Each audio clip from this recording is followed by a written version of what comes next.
I'm going to start by talking about my mom. She works in marketing, and she one year had this great idea to rebrand New Year's resolutions. She thought, I assume she learned this on the job. She thought it would be a great idea to introduce her tween kids to this thing called Stop, Start, Continue.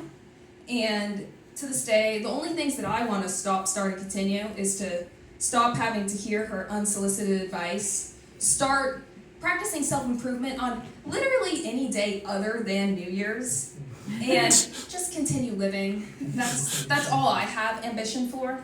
I mean, that's a lie. I have ambition for other things. I also have some things I believe in that I want to get other believers. I really feel that pens are just not a good idea. Why are we using pens still? We should be using pencils. I know that, a pen, you can't erase that, but I want to erase. I want to be able to change my opinions. I want to be able to, go back, turn back the clock. I want to do that. Actually, that doesn't sound right. No, I don't. What I want is to not have to use a pen.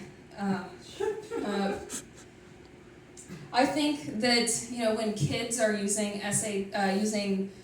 pencils on the SAT and they're crying, they're not crying because they're stressed. They're crying because they're experiencing the pleasure of using a pencil and not a pen. It's really easy to tell if a pencil is not going to work.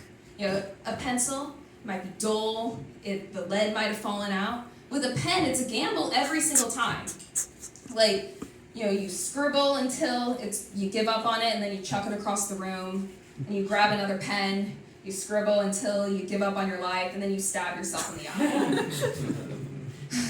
I mean, speaking of other things that make me want to stab myself in the eye, I used to live in the suburbs with my dad, and not a fun experience. One time when I was walking around, in the evening, just minding my own business, I heard this melody, just a melody of something that, I hadn't heard in years and I thought was behind me. It was an ice cream truck. I don't like having to hear an ice cream truck. I'm just trying to mind my own business, listening to my podcast, listening to my music. I don't, if I'm going to make bad decisions, I want it to be on my time, my trip to the grocery store. This is just, what it is capitalism. It's literally just consumerism, trying to get parents to spend money to buy their kids ice cream, which is unhealthy for them anyways. That's my time.